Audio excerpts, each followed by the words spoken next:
happens. So when very early on, we started more parents and caregivers started finding us through the research at Boston Children's Hospital and through, some media. I set up a Facebook group and we started getting people from different countries all over the globe. And I'm going to tear up, but this is like good tearing up to have someone to talk to, like the gratitude, no matter how hard it is to have someone that understands. It's not, oh my gosh, I'm a puddle right now, but that's not, unavailable or, unreachable. What keeps you going? What drives you every day that you wake up to continue on this mission? I saw it years ago. I saw how it could work. I saw that it could help if I did it right. I saw because it's not just, castle in the sky. It's this works in this industry. This works at this company. This works here. It works separately, but I hadn't seen it together working. But I knew that if I could get from point A to point B, then I could get from point B to point C. And that's how I started. So what started was the mission for Robbie and for a therapeutic intervention. And we started to see that that might be a possibility. So knowing all the work I put in, reap the benefits of that. Okay, well, now I have this idea.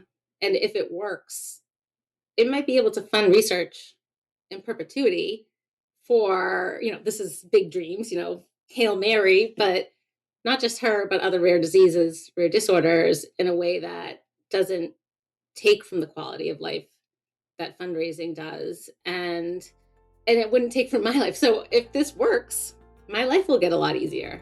I won't have to worry about where the next funding for the next rare disease will have to come from, or how it will intervene, or the safety. Like I'll always have to worry, but the whole purpose of this is to help mitigate some of these questions. So it's, I guess, trying to make the best future for me and my daughter. This is Genetics for Healthcare, a podcast for patients.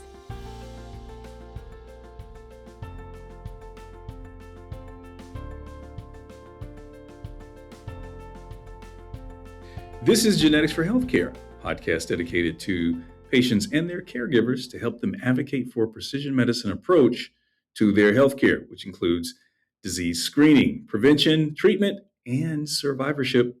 You can find us at geneticsforhealthcare.com. From there, you can connect with us on any of our social media platforms. We ask you to subscribe to especially our YouTube channel so you can get updates on great new content like this one. Today, I am honored to have Casey Walsh, a rare disease research advocate and founder of Winsights. Casey, thank you so much for joining us at Genetics for Healthcare. Well, let's talk about your backstory. What was it like when your daughter was born and you started to notice any physical problems that she was having? Yeah, to be honest, I actually didn't know. We were kind of caught off guard because the first time I got her assessed was actually for a nursing issue, and she was having trouble taking a bottle. So I didn't know. She was 4 months old, and I didn't know that there was anything more going on until she got early intervention, that they did a global assessment. And was that at the 4-month mark, or like what were any key moments or tests that were run that got to even a definitive diagnosis? How long did that take? It wasn't until she was a little over 2 years old, almost 2.5, when she finally got her diagnosis. So we just knew that she was delayed. When they gave us, then they told us at 4 months old that she was globally falling behind. They said, don't Google it. And the first thing I did was Google it, of course. I know. I think they just know parents, and this, it talks to how tech and the expansion of knowledge, really. And because the first instinct is to say, hey, and that's literally me. And I literally did. And it looked like symptoms of cerebral palsy. So of course I panicked a bit, but we kept thinking she's going to get, she'll catch up, or, you hear that from all sorts of parents. My friend's cousin's child didn't walk until 12 months and they'll catch up. So we kept thinking that until her pediatrician said that, she hadn't caught up. So that was, from 4 months when you first came in and she was having challenges nursing to 2 years old, getting a definitive diagnosis. Along that path, was genetic testing offered? And at what point did they actually find a genetic, link to a rare disease? When they said, I can't remember exactly the age they said to get the developmental assessment, but it took a few months to get in, and then they said she was, I think it was moderately globally disabled, and they recommended an MRI to see, what might be going on in the brain. In between that appointment and the MRI, my daughter had a seizure on the beach while we were on vacation, and she got medevac to Boston Children's Hospital. And while we were there, we asked to expedite the MRI to see if there was anything going on. And what they saw at first in the hospital, they thought it was brain damage from cerebral palsy, or a virus or something that happened. Fortunately, being where we are, I think the genetic counselor, the geneticist, called us and said, we think there's something more going on. We think it's genetic and you should get testing. And this was 10 years ago. So at that time, it's panel testing for certain disorders. Yeah. Not everyone's getting the wide array that is available, I think, now today.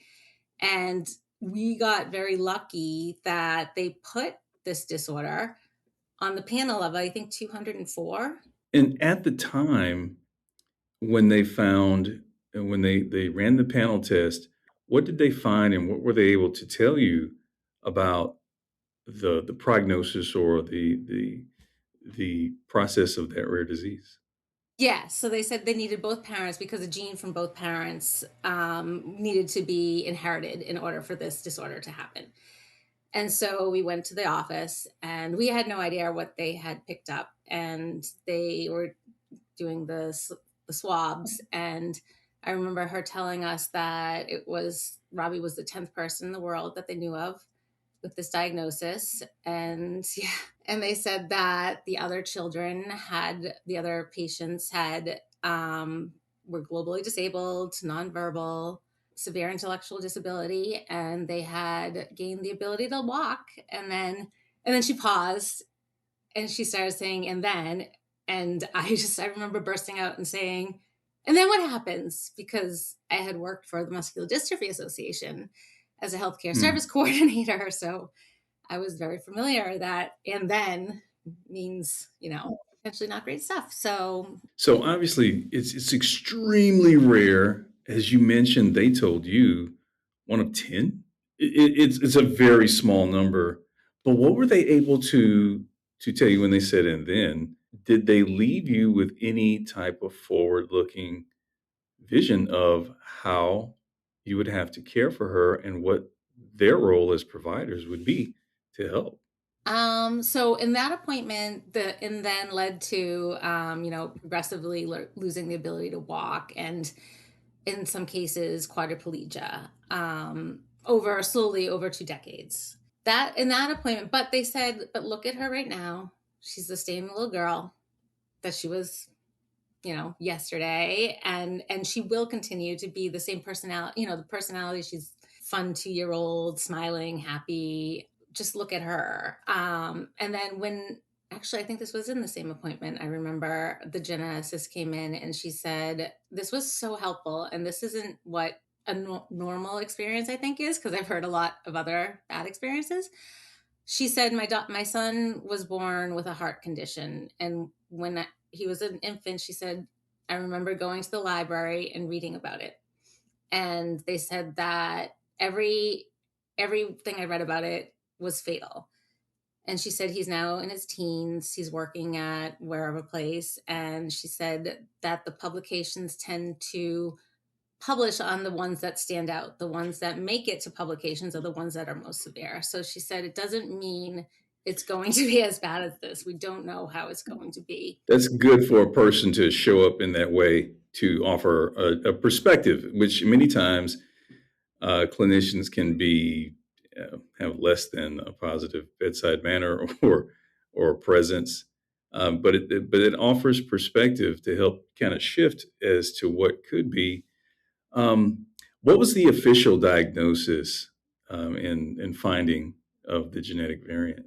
So, as you probably understand, they seems to go by a lot of different names. So we called it SPG47. That's what it was referred to. It falls under an umbrella of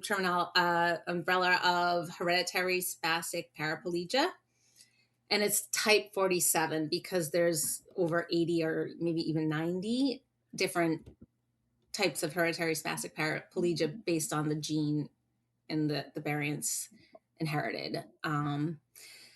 So it's now it falls under AP4 HSP because it's a subunit. So there's 4 different disorders that have the same symptoms, same impact. And what I've found from talking to families who manage family members with a rare disease is often the care providers may not know as much, and so you become the expert in that disease, the management, and the needs of that family member, that person that you're caring for. How often did you find that you had to give direction or to inform the doctors and providers of what you needed to care for your daughter? Going back to it is a little unique experience with AP4 HSP because it looks so much like cerebral palsy. Um, a lot of the palliative care is what they would recommend to cerebral palsy. But early on, because as I mentioned, I went to the MDA, I worked at the MDA, I actually worked in the neurology clinic. We were seeing the neurologist for the MDA because these children are born with low muscle tone. So I thought, okay, this is where we go. And I come to learn these kids start getting spastic. It's almost a flip of this is where they start saying, we can't see her here anymore Yeah. because she's flipping to the spasticity, and that's not the low muscle tone of MDA. And so we got referred to the cerebral palsy clinic, which it works to it works with her palliative stuff. I think really more to talk about that. It stems into some of the conversations that I was seeing on Facebook and of other things that, oh, this doesn't fall into what you might think cerebral palsy wise. She has attention issues. She has, um, brittle toes. Is there something else going Yeah. on? How helpful were like advocacy groups or even like Facebook groups? Were you able to find those types of communities online or local that gave you the help and the clarity that you were looking for? I will say there's so much out there that is intended for exact resources, so many conferences, so many different places that they are helpful. I found for myself, there was so much information I wasn't sure where to turn Mhm. to really hone in to make what works for my daughter and her unique circumstances. Very early on, we went to Nord to try to learn more about registries of um, for these kids, but we knew really early on that we wanted to focus on research. And so I started looking for more outliers, parent driven researchers that had started their own foundations, and they sort of trailblazed it because the one thing that the known, even the Spastic Paraplegia Foundation that works just for the hereditary spastic paraplegias, they aren't precision. They're not precision for my daughter's disorder. And they have no idea how to talk about what my daughter's disorder will look like and how to fund research precisely for that. Yeah. There's things that help with funding research. So at some point, you were inspired to take action on this. this gap in basic translational research, right? And you sought to partner with some of the most, reputable, noted resource academic institutions in the United States. I mean, what was the pressing need that motivated you, inspired you so much to go after? What was the need that you were trying to solve? And how did these collaborations with Boston Children's and Cambridge begin and evolve? So it's almost two part. The need immediately was, we have a daughter with this disorder. It's ultra rare. We actually very quickly, long story, but also through social media, was able to find another family that daughters had the same diagnosis. We started a nonprofit to try to stop or slow down disease progression, raise funding, fund research. We were very lucky and proactive. So you don't just get lucky in these situations. Lucky, proactive, and motivated. Worked hard. Chris, Robbie's dad, has a friend he went to college with that worked at Boston Children's Hospital. Turns out she was the person that worked, right with the executive director of the Translational Neuroscience Center. So she got us into that group, hosted our first conference there through the Translational Neuroscience Center. That was huge. There was Robbie's dad had called, I think he was the one that found Sheffield University and the gene, Dr. Mamoun Azouz there, who was working on gene therapy, because we knew we had a conference coming up. We knew gene therapy was the sort of golden, North Star for hope for monogenetic disorders like my daughter's. And then it became sort of network and awareness. People came to us on certain things. Went to people. It's almost like once you get that first traction, those first people involved that are really can move the needle. And you talk about it, very briefly here. And I know there is hurdles, there are obstacles, there are logistical barriers with trying to, access and even forget access, partnering with them, right? So what were some of the biggest, barriers that you guys had to face, even though you had good relationships that could put you in touch? What are some of the things that you had to solve to partner in this research initiative? Yeah, I mean, I've Yeah. said one, as the nonprofit, funding. And I think the researchers would say funding. It comes down to funding. It comes down to, there's difficulty sometimes with collaborations because of protections and because of things put up and able to, you can't send this way. You need there's a lot, and it's all set up to try to make things easier, more protective, or within institutions, I think. But I found that, in order to get funding, people have to be very laser focused on what they're working on. You have to, and which we needed and are so appreciative of, but there's not a lot of room to stray from that. And any time taken in the day, and now that I'm a Yeah. CEO and starting this, I'm like, any minute this way is lost a minute that way. And people get in their zones, and it's hard. I found that communications in all areas sometimes could be very difficult.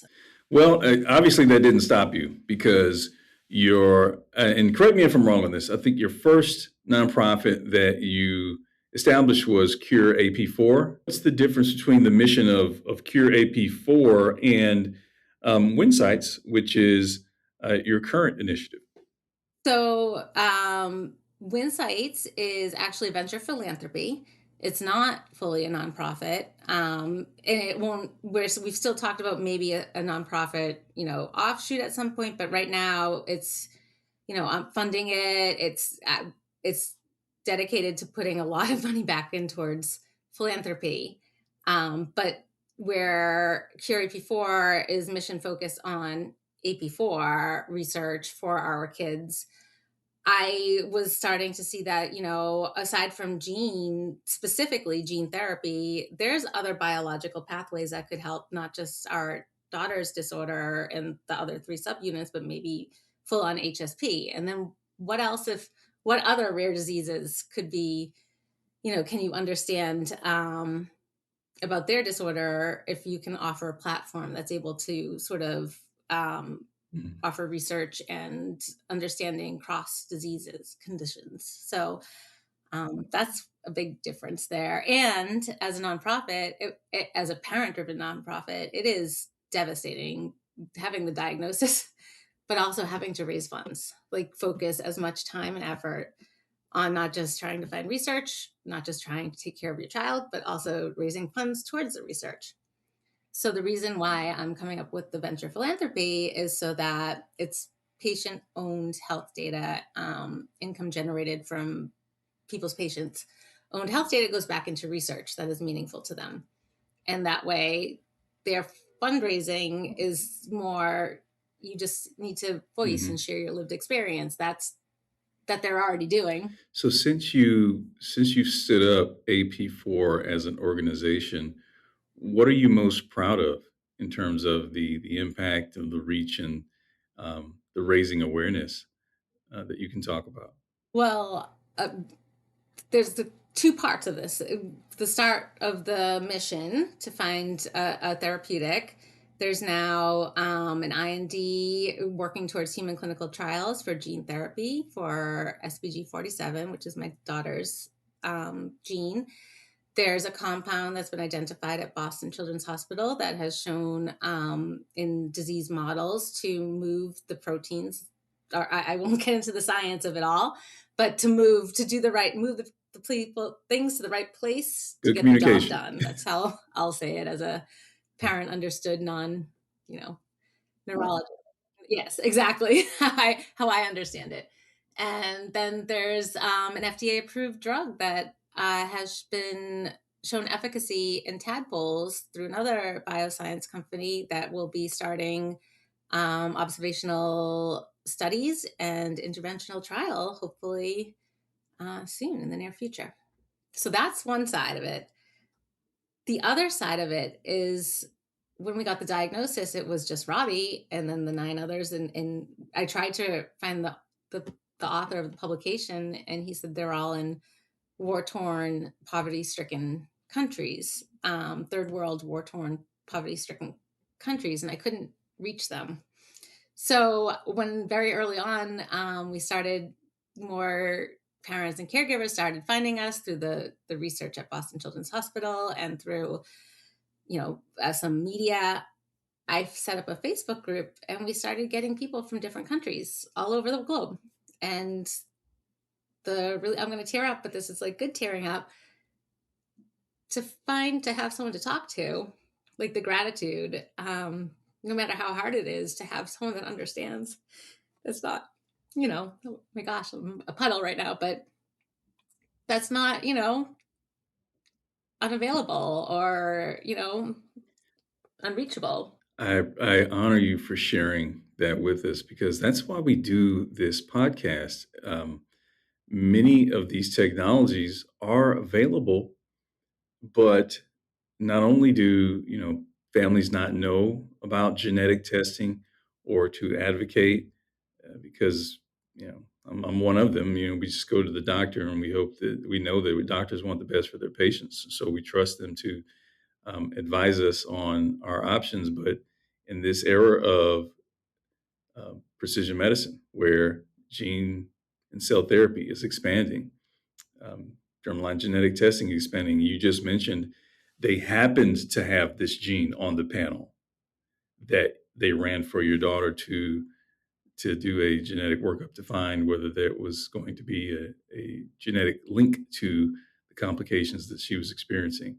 And that may not be the case for genes that could reveal certain diagnosis. And the reason why we do this podcast is to get this information out to consumers so they can learn from the experiences of people like yourself and other families, to say, hey, this is what I did not know. This is what I learned along the way.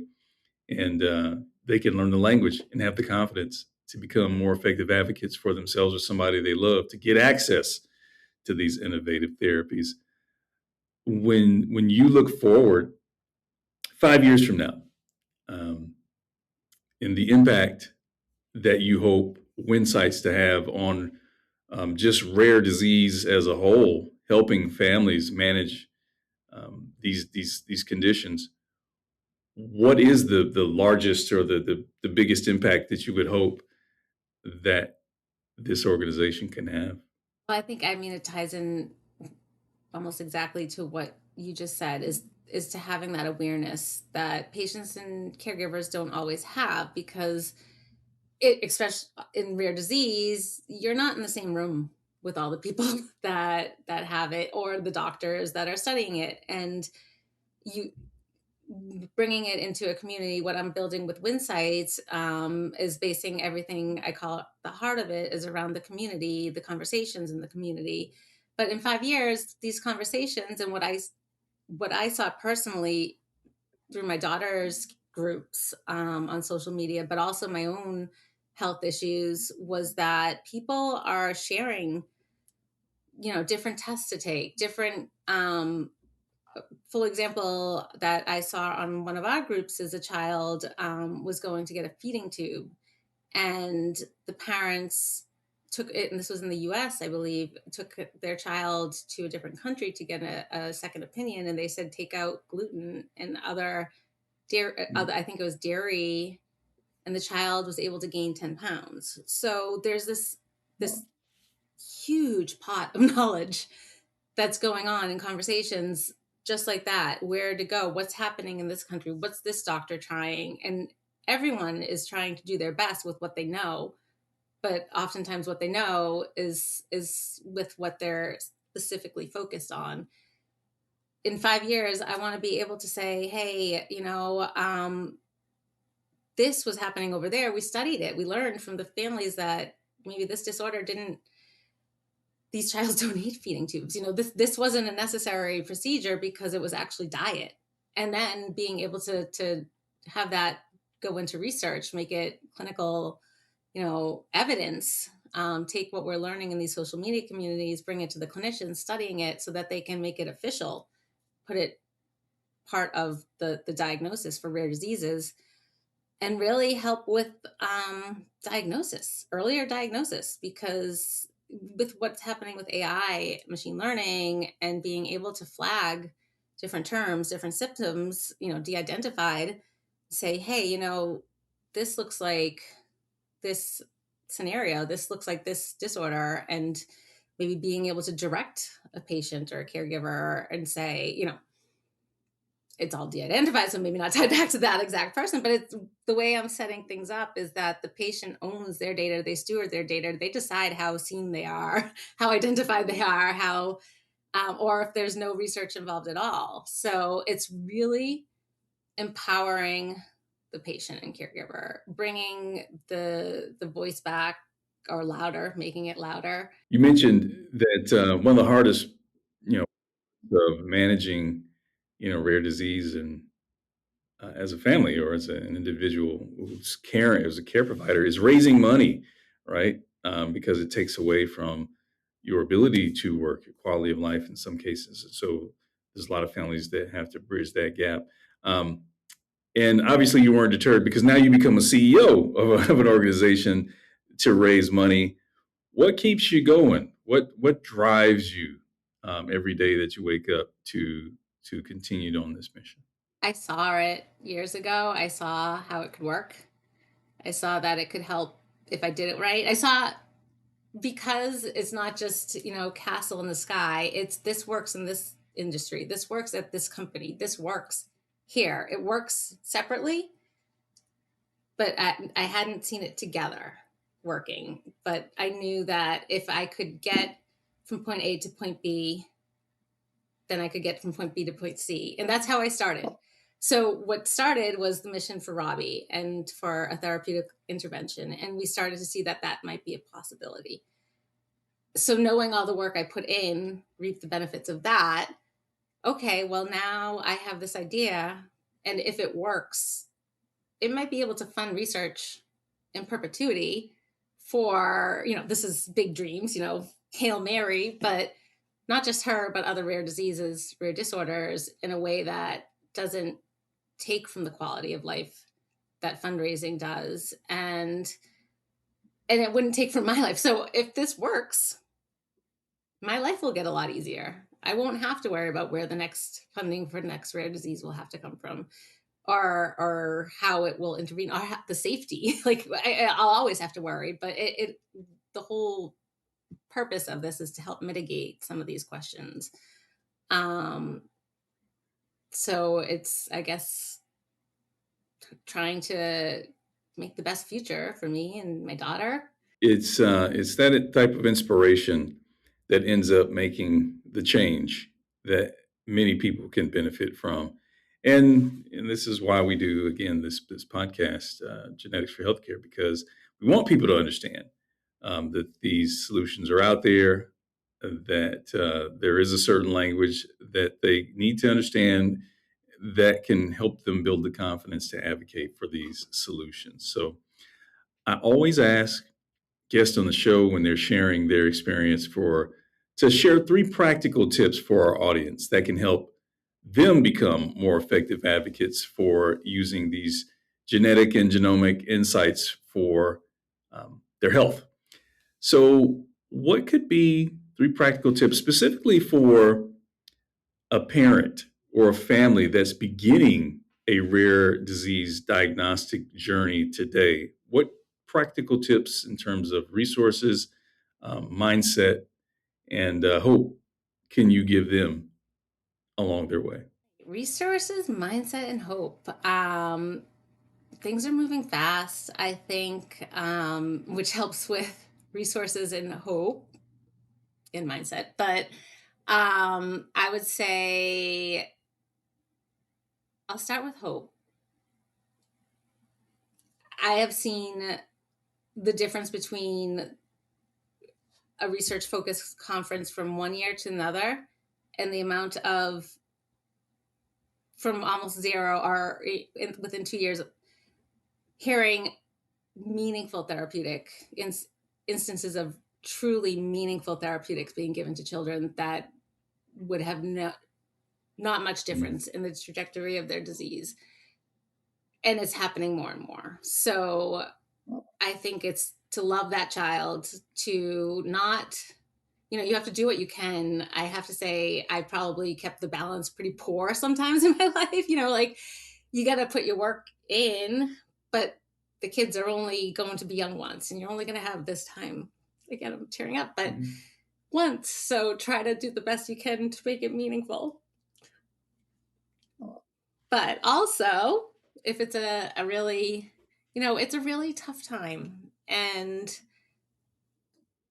I never thought I'd smile or be happy to the degree I have been again. So I'd say, it's the mindset is to be, grieve the life that you expected. You are allowed to feel it, to feel the feels, but know that there is a bit of sort of acclimating that happens, and you start a new normal, and it can be beautiful. So that is a mindset, to just really try to look on the positive, to find sort of the things that can keep you and your, if the things that can ground you towards positivity. And then resources. I think, honestly, the world's at your fingertips, which can be overwhelming, but there are really truly established groups, and, like, as I mentioned before, NORD, Global Genes, try to find the ones that have been really doing it. They're tapped into these they go to the conferences, they host the conferences. Usually there's an institution, or if there's a nonprofit that focuses on anything even closely related to the gene. It's just to ask and talk and just put yourself out there. And, it's really a lot of tries often equal success. Well, I certainly honor you for your strength in what you're doing. Obviously, the lion heart of a mother to care for their children is immeasurable.